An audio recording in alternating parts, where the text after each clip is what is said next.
Madam big ಬಾಸ್ನಿಂದ ಬರ್ತಿದ್ದಂಗೆ ನಿಮ್ಗೊಂದು shocking ಅಂತ ಅನ್ಬೋದು. ಆ, ಒಂದು ವಿಕೃತ ಅಂತಾನೆ ಹೇಳ್ಬೋದು. ಒಂದು 3 ಹಸುವಿನ ಕೆಚ್ಚಲುಗಳನ್ನು ಕೂಲಿ ವಿಕೃತ ಮಾಡ್ತಿರ್ತವೆ. ಆ ಘಟನೆ ಬಗ್ಗೆ ಏನು ಹೇಳ್ತೀರಾ ಮೇಡಮ್ ಮೊದಲು? ನಿಜಕ್ಕೂ ಆ ಘಟನೆ ಕೇಳಿ ನನಗೆ ಆಘಾತ ಆಯಿತು. ಏಕೆಂದರೆ ಗೋ ನಾವು ಆ ಗೋವನ್ನು ಬರೀ ಹಸು ಅಂತಲೋ ಪ್ರಾಣಿ ಅಂತಲೋ ನೋಡೋದಿಲ್ಲ. ನಮಗೆ ಅವಳು ಗೋಮಾತೆ, ಅಕ್ಷರಶಃ ಗೋಮಾತೆಯವಳು. ಮುಕ್ಕೋಟಿ ದೇವರುಗಳ ಆವಾಸ ಸ್ಥಾನ ಆಗಿರುವಂತಹ ಗೋವಿನ ಕೆಚ್ಚಲನ್ನು ಏನು ಕೊಯ್ಯುವಂತಹ ಒಂದು ವಿಕೃತಿಯನ್ನು ಮೆರೀತಾರೆ ಅಂತಂದರೆ ಇವರ ಮಾನಸಿಕತೆ ಎಂತಹದ್ದು, ಇವರು ಯಾವ ವಾತಾವರಣದಲ್ಲಿ ಬೆಳೀತಾರೆ ಅನ್ನೋದನ್ನು ನಾವೆಲ್ಲರೂ ಯೋಚನೆ ಮಾಡಲೇಬೇಕು. ಇಲ್ಲದೆ ಎಲ್ಲೋ ಒಂದು ಕಡೆ ಕುಡಿದು ಮತ್ತಿನಲ್ಲಿ ಆತ ಮಾಡಿದ್ದಾನೆ ಅನ್ನುವಂಥ ಮಾತುಗಳು ಕೇಳಿ ಬರ್ತಾ ಇದೆ. ಅದ್ರ ಕುಡಿದು ಮತ್ತಿನಲ್ಲಿ ಮಾಡುವವರು ಕೆಚ್ಚಲನ್ನು ಕೊಯ್ಯುವಂಥ ವಿಕೃತಿಯನ್ನು ಮೆರೆಯೋದಕ್ಕೆ ಸಾಧ್ಯ ಇಲ್ಲ. ಇದು ಉದ್ದೇಶಪೂರ್ವಕವಾಗಿ ಮಾಡಿರುವಂಥದ್ದು ಅನ್ನೋದು ಭಾಳ ಸ್ಪಷ್ಟವಾಗಿ ಗೊತ್ತಾಗುತ್ತೆ. ನನಗೆ ಆಶ್ಚರ್ಯ ಆಗುತ್ತೆ, ಈಗಿಲ್ಲಿದ್ದಾವೆ ಪ್ರಾಣಿದಯ ಸಂಘಗಳು. ನಾಯಿಗಳಿಗೋಸ್ಕರ, ಬೆಕ್ಕುಗಳಿಗೋಸ್ಕರ ಧ್ವನಿ ಎತ್ತುವವರು ಹಸುವಿಗೋಸ್ಕರ ಧ್ವನಿ ಎತ್ತೋದಿಲ್ಲ ಅಂತ ಅನ್ನೋದಾದರೆ, ನಿಮ್ಮ ಪ್ರಾಣಿದಯೆಯ ಏನು ವಿಭಾಗದಲ್ಲಿ ಹಸು ಬರೋದಿಲ್ವಾ? ಪ್ರತಿನಿತ್ಯ ಬೆಳಗ್ಗೆ ಎದ್ದ ತಕ್ಷಣ ನೀವು ಹಾಲು ಕುಡಿತೀರಿ. ನಮ್ಮಲ್ಲಿ ನಾವು ನಂಬುತ್ತೇವೆ, ತಾಯಿಯಾದವಳು ಮಗುವಿಗೆ 3 ವರ್ಷಗಳ ಕಾಲ ಎದೆ ಹಾಲು ಉಣಿಸ್ತಾಳಂತೆ. ಆದರೆ ಆ ವಯಸ್ಸು ದಾಟಿದ ಮೇಲೆ ಜೀವನ ಪರ್ಯಂತ ನಮಗೆ ಹಾಲು ಉಣಿಸಿ ಸಾಕುವವಳು ಗೋಮಾತೆ. ಹಾಗಾಗಿ ಅವಳನ್ನು ಗೋವು ಮಾತೆ ಅಂತ ಕರಿತೇವೆ. ಜಗತ್ತಿನ ಬೇರೆ ಯಾವ ಜೀವಚರಗಳಿಗೂ ಕೂಡ ತಾಯಿ ಅನ್ನುವ ಸ್ಥಾನವನ್ನು ಎಲ್ಲೂ ಕೊಟ್ಟಿಲ್ಲ. ಗೋವಿಗೆ ಮಾತೆ ಅನ್ನುವ ಸ್ಥಾನ ಕೊಡ್ತೇವೆ. ಯಾಕೆ ಅಂತ ಕೇಳಿದ್ರೆ, ಅವಳು ಈ ಮನುಕುಲವನ್ನು ಬದುಕಿನುದ್ದಕ್ಕೂ ಹಾಲು ಕೊಟ್ಟು ಸಾಕುವವಳು ಅಂತ. ಆ ಭಾವನಾತ್ಮಕ ನೆಲೆಗಟ್ಟಿನಲ್ಲಿ ಬದುಕುವಂಥ ನಮ್ಮ ದೇಶದಲ್ಲಿ ತನ್ನ ವಿಕೃತಿಯನ್ನು ಮೆರೆಯುವ ಕಾರಣಕ್ಕೆ ಆ ಹಸುಗಳ ಕೆಚ್ಚಲಿಗೆ ಏನು ಹಾನಿ ಮಾಡುವಂತಹ ಕ್ರೌರ್ಯ ಇದೆಯಲ್ಲ, ಇದು ನಿಜಕ್ಕೂ ಖಂಡನೀಯ. ಬಹುಶಃ ನನಗೆ ಇದು ಗೋವು ಆಗಿರುವ ಕಾರಣಕ್ಕೆ, ನಮ್ಮೆಲ್ಲರ ಧಾರ್ಮಿಕ ಭಾವನೆ ಆಗಿರುವ ಕಾರಣಕ್ಕೆ ಇದನ್ನು ಬಹಳ ವಿಶೇಷವಾಗಿ ಪ್ರಾಣಿದಯ ಸಂಘಗಳು ತೆಗೆದುಕೊಳ್ತಾ ಇಲ್ವೋ ಏನೋ. ಆದರೆ ಎಲ್ಲ ಒಂದು ಕಡೆ ಇದನ್ನು ನಂಬಿಕೆಗಳ ಆಚೆಗೂ ಕೂಡ ಮಾನವೀಯತೆ ನೆಲೆಗಟ್ಟಿನಲ್ಲೂ ಯೋಚನೆ ಮಾಡಬೇಕು. ನನಗೆ ಬೇಸರ ಆಗಿರೋದು BNS ಆ್ಯಕ್ಟ್ ಹಾಕಿ ಬಂಧನ ಮಾಡಿರುವಂತಹದ್ದು. ಇದೊಂದು ತುಂಬ ಚಿಕ್ಕ ಕಾನೂನು ಪ್ರಕ್ರಿಯೆ ಆಗುತ್ತೆ ಅಂತ ಅನಿಸುತ್ತೆ. ಇದರಿಂದ ಆಚೆಗೆ ಹಿಂದೂಗಳ ಧಾರ್ಮಿಕ ಭಾವನೆಗೆ ಧಕ್ಕೆ ಮಾಡಿರುವಂತಹ ಪ್ರಕರಣವನ್ನು ದಾಖಲಿಸಬೇಕು. ಯಾಕೆಂದರೆ ಇದು ತುಂಬ ಚಿಕ್ಕ ಘಟನೆ ಖಂಡಿತ ಅಲ್ಲವೇ ಅಲ್ಲ. ಇದರಿಂದ ಆಚೆಗೆ ಯಾವುದೋ ಒಂದು ಸಮಾಜಕ್ಕೆ ಏನೋ ಒಂದು ಸಂದೇಶ ಕೊಡೋ ಪ್ರಯತ್ನ ಮಾಡ್ತಿದ್ದಾರೆ ಏನೋ ಅಂತ ಅನಿಸುತ್ತೆ.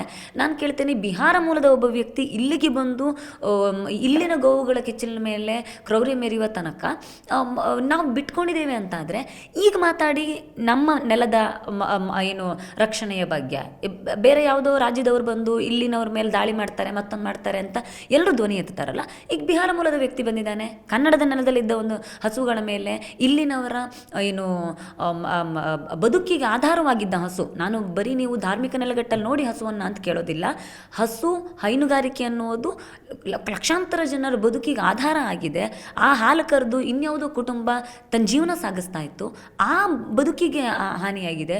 ಇನ್ಯಾರೋ ಬಂದು ಹೊಸ ಹಸು ಕೊಡಿಸ್ಬೋದು, ಮತ್ತೊಂದೇನೋ ಮಾಡಿ ತೇಪೆ ಹಚ್ಚುವ ಕೆಲಸವನ್ನು 1000 ಜನ ಮಾಡಬಹುದು. ಆದರೆ ಹಸುವಿನ ಜೊತೆ ಆ ಹಸುವಿನ ಮಾಲೀಕನಿಗೆ ಒಂದು ಭಾವನಾತ್ಮಕ ಸಂಬಂಧ ಇರುತ್ತೆ. ಅದಕ್ಕಾಗಿರುವ ಧಕ್ಕೆ. ಮತ್ತು ಬೇರೆ ಯಾವುದೋ ರಾಜ್ಯದಿಂದ ಬಂದಿರುವವನು ಇಷ್ಟೆಲ್ಲ ವಿಕೃತಿ ಮೆರೆದಾದ ಮೇಲೂ ಆತನನ್ನು ನೀವು ಬೇರೆ ರಾಜ್ಯದವನು ಅಂತ ನೋಡೋದಿಲ್ವಾ? ಇಲ್ಲೆಲ್ಲೂ ನಮ್ಮ ಭಾಷೆ, ನಮ್ಮ ನೆಲ, ನಮ್ಮ ನಾಡು ಅನ್ನೋದು ಬರೋದಿಲ್ವಾ? ನಾನು ಕೇಳ್ತೀನಿ, ಎಲ್ಲ ಪ್ರಕರಣಗಳಿಗೂ ಈ ರೀತಿಯ ನೆಲೆಗಟ್ಟಿನಲ್ಲಿ ಯೋಚನೆ ಮಾಡುವಂತಾಗಲಿ. ಯಾಕಂದರೆ ಇದನ್ನು ಬರೀ ಭಾಷೆಗಳಲ್ಲಿ, ಬರೀ ಮಾತುಗಳಲ್ಲಿ ಖಂಡಿಸುವಂಥ ಪ್ರಕರಣ ಅಲ್ಲ. ಪ್ರತಿ ಮನೆಯವರು ಕೂಡ ಯಾರೆಲ್ಲ ಹಾಲು ಕುಡಿತಾರೋ ಅವರೆಲ್ಲರೂ ಇದನ್ನು ಖಂಡಿಸಬೇಕು. ಯಾಕೆಂದರೆ ಇದು ಅಂತಹ ಗಂಭೀರ ಪ್ರಕರಣ. ಯಾವುದೋ ಒಂದು ಏನು ಹಸುವನ್ನು ಕಡಿದ್ರು ಅನ್ನೋದಲ್ಲ. ಇವತ್ತು ಕಾಸಾಯಖಾನೆಯಲ್ಲಿ ಸಾವಿರಾರು ಹಸುಗಳ ಇದಾಗುತ್ತೆ, ಪ್ರತಿನಿತ್ಯ ಸಾವಿರಾರು ಹಸುಗಳ ಕಳ್ಳತನ ಆಗುತ್ತೆ. ಆದರೆ ಅದರಿಂದ ಆಚೆಗೆ ಆ ಹಸುವಿನ ಕೆಚ್ಚಲನ್ನು ಕೊಯ್ಯುವಂತಹ ಕ್ರೌರ್ಯ ಇದೆಯಲ್ಲ, ಇದು ಮನುಕುಲಕ್ಕೆ ಕೂಡ ಒಂದು ರೀತಿ ಆಘಾತಕಾರಿ. ಯಾಕೆಂದರೆ ಇವತ್ತು ಹಸುವಿನ ಮೇಲೆ ದಾಳಿ ಮಾಡಿರೋರು ನಾಳೆ ಮನುಷ್ಯರನ್ನು ಎಷ್ಟು ಕ್ರೂರವಾಗಿ ಹಿಂಸಿಸುವಂತಹ ಯೋಚನೆಗೆ ಹೋಗಬಹುದು ಅನ್ನೋದನ್ನು ಒಂದ್ಸಲ ನಾವೆಲ್ಲರೂ ಯೋಚನೆ ಮಾಡಬೇಕು. ಮತ್ತು ಈ ಪ್ರಕರಣವನ್ನು ಸರ್ಕಾರ ಗಂಭೀರವಾಗಿ ತೆಗೆದುಕೊಳ್ಬೇಕು.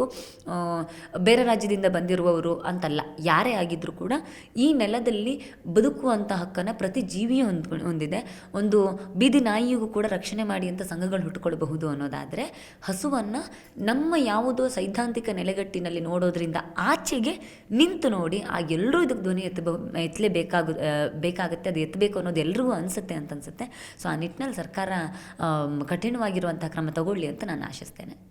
ಕನ್ನಡಿಗರ ನೆಚ್ಚಿನ ನ್ಯೂಸ್ 18 ಕನ್ನಡ ಈಗ ವಾಟ್ಸ್ಆಪ್ನಲ್ಲೂ ಲಭ್ಯ. ಕರ್ನಾಟಕ, ದೇಶ ವಿದೇಶಗಳ 360 ಡಿಗ್ರಿ ಸುದ್ದಿಯ ವಿವರಗಳನ್ನ ನಿಮ್ಮ ಕೈ ಬೆರಳುಗಳಲ್ಲೇ ಪಡಿಲಿಕ್ಕೆ ಈ QR ಕೋಡ್ ಅನ್ನ ಸ್ಕ್ಯಾನ್ ಮಾಡಿ, ನಮ್ಮ ಚಾನಲ್ ಫಾಲೋ ಮಾಡಿ, ನೋಟಿಫಿಕೇಶನ್ ಆನ್ ಮಾಡಿ.